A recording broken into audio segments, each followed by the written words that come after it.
Basically what we're doing is we're just tying a big deceiver pattern. These guys work really great for bull redfish in the fall, big amberjacks on the reef, you name it. Anything that eats another really big fish is going to eat this guy. 28 millimeter Big Game Shank. We're going to use one of these. We're going to get a lot of movement out of that fly. You're going to get a lot of hang time, a lot of really nice fish catching qualities. I'm picking out 4 of these saddle feathers, and essentially what these are going to be is just starting the tail. So this is going to be a continuation of the body of the fly coming back, and we're going to leave all the fluff and everything on them. And I pulled 4 of them off, and that's going to add to the durability. You don't want to lose one feather and then you've got no tail left, right? So I'm going to go halfway into that fluff. I'm going to start separating that, and then of course a good trick, wet your fingers in the stuff you're not going to have. You just separate those guys out, and that's your tying point, that V right there. So we're going to go right on this shank. I'm going to come forward from that bend just a little bit and wrapping down, lots of locking wraps. There we go. So there's tail number 1. Now I'm going to take my other 2 feathers and I'm going to lay them right up. I'm measuring my length, and then that can give me a really good estimate of where to start making my tie-in point. Find your tying point, go to the opposing side of the hook, and we're gonna lash that guy down.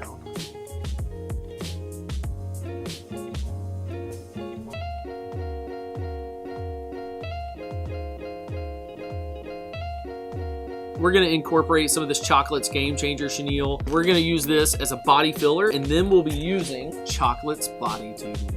This stuff has a natural bend to it. The fibers are going to be going back towards the back of the hook, and I'm going to pick out some of that fiber. Just gives you something nice and clean to tie down to. So we're going to start wrapping over that. And now, before I do anything else, we're tying in a lot of bulky materials. One thing that's going to make this fly durable is going to be adding just a dab of super glue. Now let's take our thread forward, and we're going to go about halfway up the shank and really just stack that stuff in there, giving us a nice little body filler. Cool. Now lift your material up, cross over it, just a couple securing wraps, and snip that guy out of there. And now all I'm doing is I'm just taming this material. Now it's nice and clean. Now we're going to take 1.5 inches of tubing. Nice securing wraps again. A little bit of super glue. Let it soak down into your material. You're going to push through, expand it back over the body of the tail. We're going to pull the ends back to where we started, and we're going to lash that down again. The great thing about this stuff, you add super glue, it's going to really soak down in that material and lock it down, making for a very durable fly. So now we're going to just give it a little whip finish again. Pull that down right on top of the super glue, and we're going to fold that back over, making ourselves a little dam. Awesome material, the faux bucktail. Sheds water great, really light to cast, and just measure it a little past the halfway point of the fly. I mark my point with the other hand, and then snip.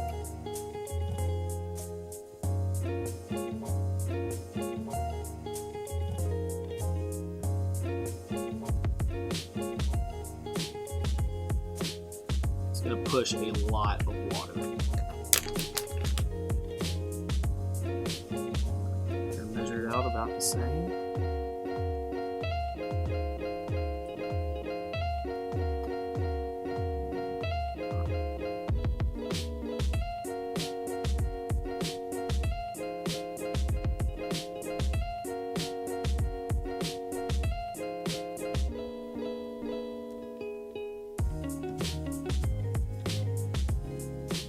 Very cool. So there is the tail of our deceiver. Silver beading wire. Take your junk pair of scissors, and we're gonna cut a good length of that stuff, because we can always trim it at the end. You don't want to start your fly and then get through there and end up with not enough.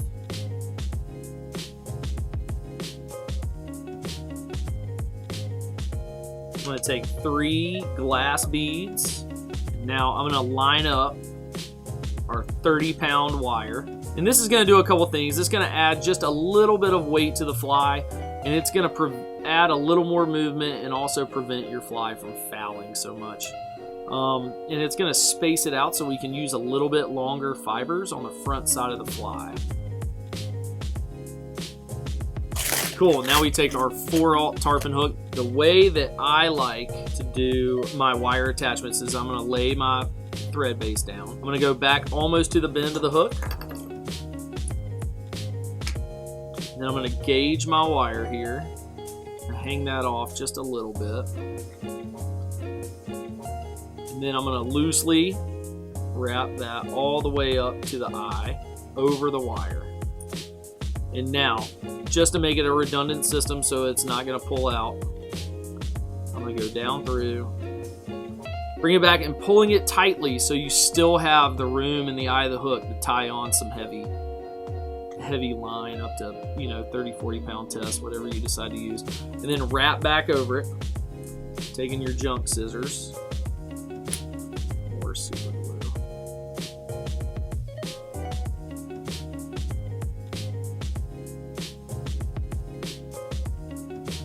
Now what we're going to do is we're going to begin to wrap, wiping that material back as we need it.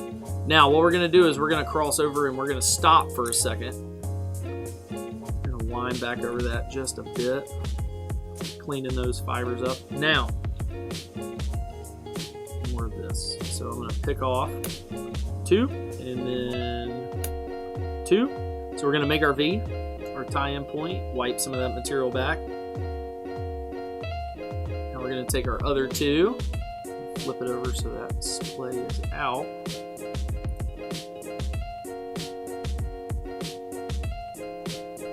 Taking your thread forward, and then we can continue our body wrap on up the fly.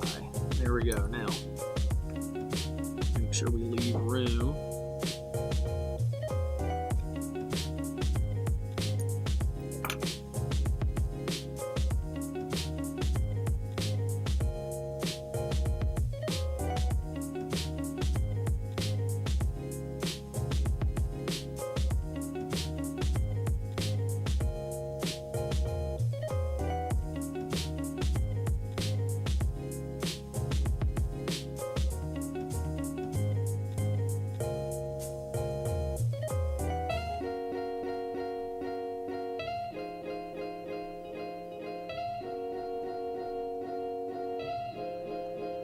We're on the top side of our fly. We're going to take our olive faux bucktail and we're going to go back to 2/3 of the furthest back bucktail. So that's going to establish our length.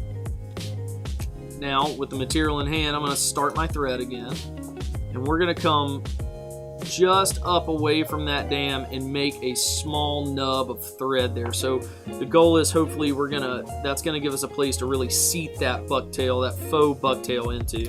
I'm gonna take this back right into the crook, a couple loose wraps, and then you can really pull down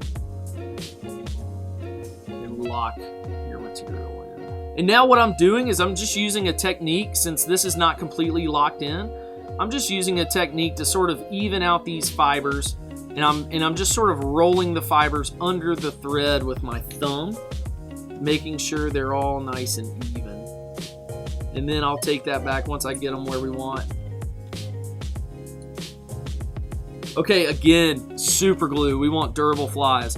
We're just gonna give it a drop. The great thing about these synthetic materials is they just soak that super glue right up. You can start to see we're starting to get the profile, that big, bulky bait fish profile that we want. We're gonna flip this back over and we're gonna do our white underbelly. Measuring against the bucktail that we have in for consistency's sake, and then we're gonna cut it. If your fibers actually happen to get a little off on you, you can just kind of stack them yourself just like that.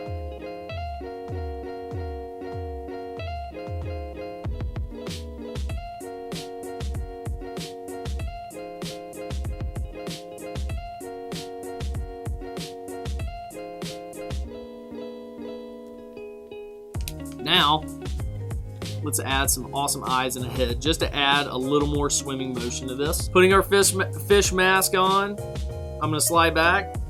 I'm gonna capture the thread with my thumb. You can't see it behind the fly. But what we're gonna do is we're just gonna start to make a dam of thread right there at the eye of the hook. And that's what's gonna hold your mask on. Let's trim the excess. Now we've made our dam. Let's give it a whip finish. What we're gonna do is we're gonna turn. And we're gonna make sure that's straight on.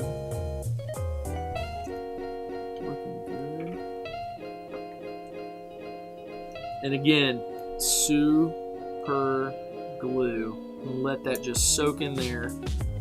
And for this, just to maintain our green theme, I'm using some Oceanic 10mm Surface Seducer eyes. Pull these out of the pack. And a bodkin works really well for laying that eye in straight. So there's one. So with a bodkin, you can just sort of set it in there straight, push down, slip the needle portion of the bodkin out.